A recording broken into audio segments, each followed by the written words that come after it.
قانونی سطح پر تمام انسان برابر ہو، یہ پہلا تقاضا ہے نظام مصطفیٰ کا۔ دوسرا تقاضا کامل انسانی حریت، آزادی، سول رائٹس کا جو تصور آج تک انسان جہاں تک اس نے رسائی حاصل کی ہے، اس سے بھی آگے ہے وہ حقوق جو نظام مصطفیٰ نے عطا فرمائے۔ نظام مصطفیٰ میں کہیں کوئی سیفٹی لاس کی گنجائش نہیں تھی، کسی کو محض شک پر گرفتار نہیں کیا جا سکتا تھا، کسی کے لیے وہ جو پریونٹیو ڈیٹینشن ہے اس کا کوئی امکان نہیں تھا، اور یہاں پر ہر ایک کو آزادی تھی، عام آدمی تنقید کر سکتا تھا بڑے سے بڑے سربراہ مملکت کی۔ حضرت سلمان فارسی کا واقعہ آپ کو یاد ہوگا، حضرت عمر فاروق رضی اللہ تعالیٰ عنہ خطبہ دے رہے اور ایک گدری پوش سلمان فارسی رضی اللہ تعالیٰ عنہ کھڑا ہو جاتا ہے، ٹوکتا ہے، لا سمع ولا طاعہ، نہ سنیں گے نہ اطاعت کریں گے، کلمہ بغاوت ہے۔ ادھر حضرت عمر ہیں جلال فاروقی، لیکن ان کے ماتھے پر کوئی شکن نہیں آئی۔ پوچھتے ہیں معاملہ کیا ہے؟ تنقید ہوتی ہے برسر عام، نوٹ کیجئے، آپ نے جو کرتا پہنا ہوا ہے یہ ان یمنی چادروں کا بنا ہوا ہے جو مال غنیمت میں آئی تھی، اور ہر مسلمان کو جتنا ٹکڑا ملا اس میں کرتا نہیں بنتا، اور آپ ہم میں ہیں بھی طویل القامت انسان، کرتا کیسے بن گئے؟ وضاحت کیجئے۔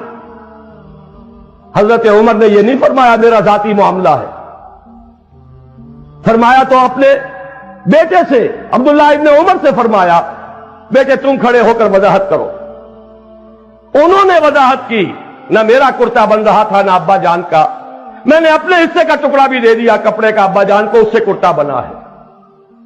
اب وہاں کی جمہوریت میں opposition for the sake of opposition نہیں تھی، تنقید تھی شدید ترین، لیکن جب وضاحت سامنے آ گئی فوراً فرماتے حضرت سلمان فارسی رضی اللہ تعالی عنہ، الآن نسمع و نطیع، ہاں فرمائیے اب ہم سنیں گے اور اطاعت کریں گے۔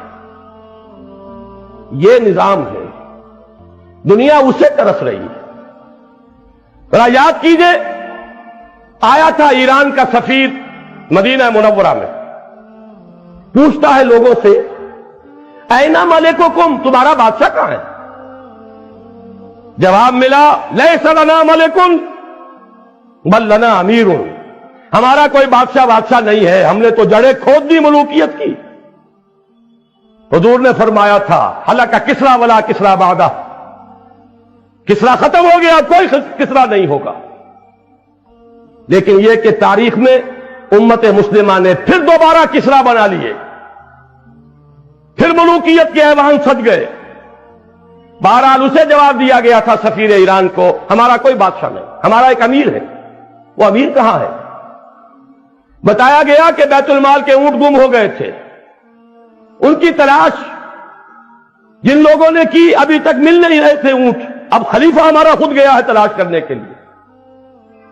وہ کسی کو پہچاننے والے کو ساتھ لے کر گیا ہے تو دیکھا کہ دوپہر کا وقت ہو گیا تھا، تھک گئے تھے حضرت عمر، تنہا، کوئی باڈی گارڈز نہیں، کوئی خدم و حشم نہیں، اپنے کوڑے کو سر کے نیچے رکھ کر استراحت فرما رہے ایک جھاڑی کے سائے تلے۔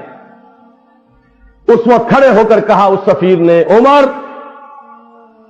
تم انصاف کرتے ہو لہذا تمہیں کوئی خوف نہیں، ہمارے بادشاہ ظلم کرتے ہیں لہذا ڈرتے رہتے ہیں، کانپتے رہتے ہیں، انہیں اونچے اونچے فصیلوں والی محلوں کے اندر بھی باڈی گارڈز کی ضرورت ہوتی ہے۔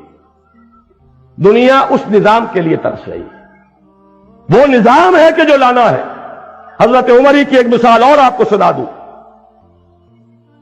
حضرت سعد بن ابی وقاص رضی اللہ تعالی عنہ نے، جو گورنر تھے ایران کے، اور گورنر اس لیے تھے کہ خود ہی فاتح ایران تھے، انہوں نے صرف یہ کیا کہ اپنے مکان کے باہر ڈیوڑی بنا لی، ایک دربان کھڑا کر دیا، جو پرچہ نویس ہے انہوں نے خبر بھیج دی دارالخلافہ میں، حضرت عمر فاروق کی خدمت میں اطلاع پہنچ گئی۔ سعد نے اپنے گھر کے باہر